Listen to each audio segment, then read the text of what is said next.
Halo teman-teman semua, kembali lagi bersama saya Urifimi Sabuna dengan NIM 2201140037. Pada video kali ini saya akan menjelaskan kembali materi kelompok 8 dan 9 dengan topik problematika pendidikan multikultural di Indonesia dan penyakit budaya prasangka, stereotipe, etnosentrisme, rasisme, dan diskriminasi. Yang bagian A itu kita harus mengetahui apa itu pendidikan multikultural. Nah, kata multikultural merupakan kata yang masih sangat terhitung jarang didengar oleh masyarakat umum atau bahkan mengerti apa gunanya. Pendidikan multikultural diterapkan.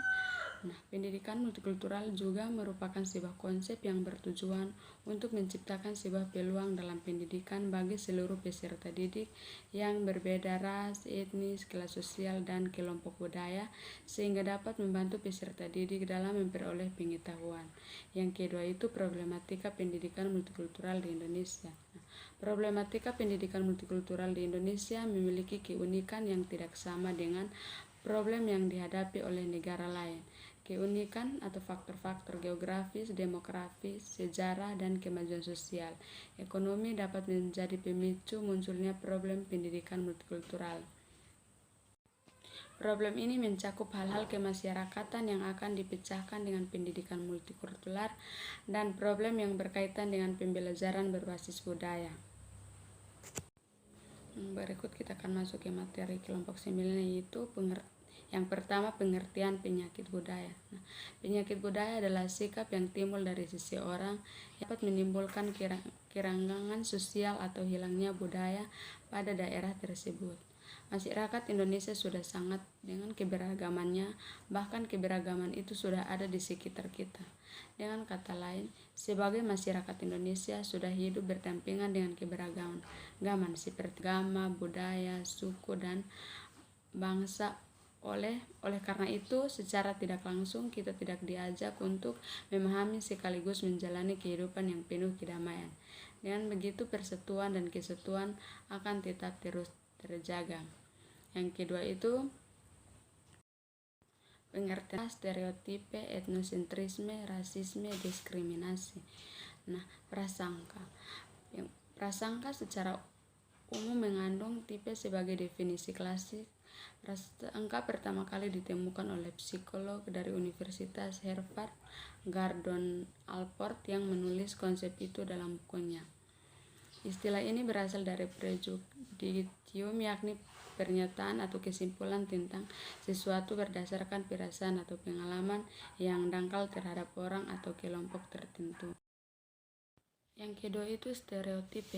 Stereotipe adalah pemberian sifat tertentu terhadap seseorang berdasarkan kategori yang bersifat subjektif, hanya karena dia berasal dari kelompok lain. Pemberian sifat tersebut bisa positif maupun negatif. Yang ketiga, etnosentrisme. Etnosentrisme adalah kecenderungan untuk menetapkan semua norma dan nilai budaya orang lain dengan standar budayanya sendiri. Etnosentrisme juga merupakan paham-paham yang pertama kali diperkenalkan oleh William Chargers Sumner tahun 1906.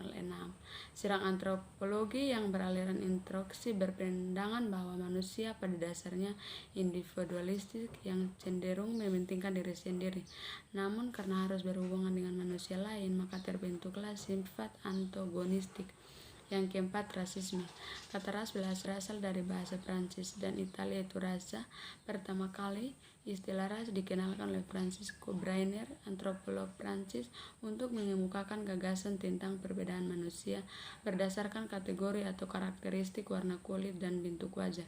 Setelah itu, orang menetapkan hierarki manusia berdasarkan karakteristik fisik atas orang Eropa berkulit putih yang diasumsikan sebagai warga masyarakat kelas atas, berlawanan dengan orang Afrika yang berkulit hitam sebagai warga kelas 2.